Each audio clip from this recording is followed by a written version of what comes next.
Salmo de Davi. Senhor, Tu me sondas e me conheces. Sabes quando me assento e quando me levanto. De longe conheces os meus pensamentos. Observas o meu andar e o meu deitar, e conhece todos os meus caminhos. A palavra ainda nem chegou à minha língua, e Tu, Senhor, já a conheces toda. Tu me cercas por todos os lados, e pões a Tua mão sobre mim. Tal conhecimento é maravilhoso demais para mim, é tão elevado que não o posso atingir. Para onde me ausentarei do Teu Espírito? Para onde fugirei da Tua face? Se subo aos céus, lá estás. Se faço a minha cama no mais profundo abismo, lá estás também. Se tomo as asas da alvorada e me detenho nos confins dos mares, ainda ali a Tua mão me guiará e a Tua mão direita me susterá. Se eu digo, as trevas com certeza me encobrirão e a luz ao redor de mim se fará noite. Até as próprias trevas não te serão escuras, e a noite é tão clara como o dia. Para ti, as trevas e a luz são a mesma coisa. Pois Tu formaste o meu interior, Tu me teceste no ventre de minha mãe. Graças te dou, visto que de modo assombrosamente maravilhoso me formaste. As Tuas obras são admiráveis, e a minha alma o sabe muito bem. Os meus ossos não te foram encobertos quando no oculto fui formado e entretecido como nas profundezas da terra. Os Teus olhos viram a minha substância ainda informe. E no Teu livro foram escritos todos os meus dias, cada um deles escrito e determinado, quando nenhum deles ainda existia. Que preciosos para mim, ó Deus, são os Teus pensamentos, e como é grande a soma deles. Se os contasse, seriam mais do que os grãos de areia. Quando acordo, ainda estou contigo. Como eu gostaria, ó Deus, que acabasses com os perversos. Afastem-se, pois, de mim, homens violentos. Eles se rebelam contra Ti, e como Teus inimigos falam coisas ruins. Acaso não odeio os que Te odeiam, Senhor? E não desprezo os que se levantam contra Ti?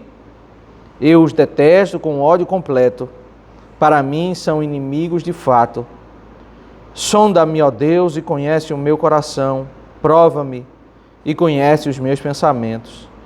Vê se há em mim algum caminho mau e guia-me pelo caminho eterno.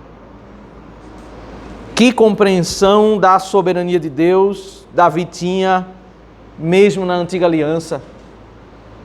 Ele menciona detalhes de como Deus, a sabedoria de Deus, um homem que escreveu vários salmos, um homem que escreveu vários cânticos, um homem que foi rei de Israel. Não sabemos ao certo o momento histórico de muitos dos salmos, não sabemos se esses inimigos aqui está antes dele ser colocado como rei de Israel, se é a inimizade, a fuga de Davi, que ele, depois que os inimigos se levantaram, que seguiram Absalão e colocaram ele para viver como um fugitivo. Não sabemos como historicamente esse salmo se coloca. Mas aqui dá para ter uma boa compreensão como é que um homem ele pode suportar tamanho desafio que ele viveu.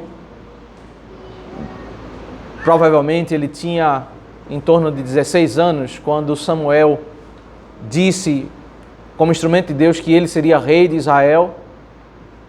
E é somente, a Bíblia diz, aos 30 anos que ele assume o reinado. E ele passa pouco tempo na corte e logo em seguida ele vai viver nas montanhas, porque Saul vai viver perseguindo ele. E ele passa esse tempo todo vivendo de caverna em caverna. E somente alguém que entende que não existe noite mais escura do que o próprio Deus. A luz, a noite e o dia para Deus é a mesma coisa. Porque Deus é quem governa o mundo, Deus é quem governa a história. Ele diz que ele tem desejos diante de Deus, ele queria que os inimigos fossem destruídos, mas ele acabou de dizer que os pensamentos de Deus eram mais elevados que o dele. Ele tem anseios, ele tem pensamentos, mas ele sabe, Deus, foste tu que escreveste todos os meus dias, és tu que dirige a minha vida. Como os teus pensamentos são maiores do que os meus.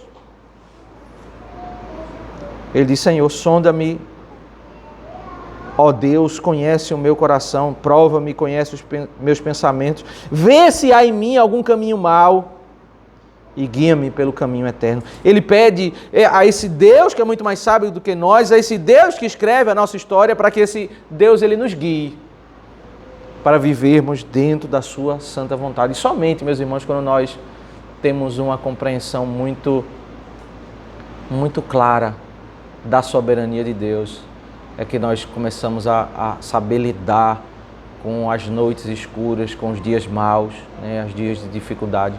Para todo servo de Deus, podemos caminhar pelas histórias bíblicas e ver que nós, ainda que sejamos crentes, ainda que Jó era um homem crente, ainda que Abacuque era um homem crente, ainda que o servo de Deus do Salmo 73, Asaf, era um homem crente, eles tiveram as suas crises. Paulo teve a sua crise em 2 Coríntios capítulo 1. Ele diz, eu quase fiquei desesperado, né? E é exatamente quando nós nos alimentamos dessas verdades da soberania de Deus que nós sabemos que a nossa vida ela está no controle, né? O Senhor Jesus disse, eu vou orar, vão na frente, e os apóstolos foram no barco, no meio da noite, no meio do mar da Galileia, quando o Senhor Jesus estava andando. Tamanho foi o medo que eles tiveram. As lendas judaicas falam muito sobre monstros marinhos, né? Coisas do mar. Eles têm... olha que alguns deles eram pescadores, homens experientes do mar. Quando eles viram uma pessoa se aproximar, eles disseram, é um fantasma. Né? Tamanho medo. Né? Até nós, meus irmãos, podemos ser tomados de pavores, de medos, se nós não confiarmos na soberania de Deus, até que o Senhor diz, pode vir, ande. Né? O medo, o pânico, a incredulidade é um problema que nós podemos enfrentar diante das tempestades da vida, das lutas da vida. E o Salmo 139, ele nos acalma o nosso coração, né? Mostrando que Deus é aquele que controla todas as coisas, que guia a nossa vida e está conosco. Vamos orar ao nosso Deus. Senhor, nosso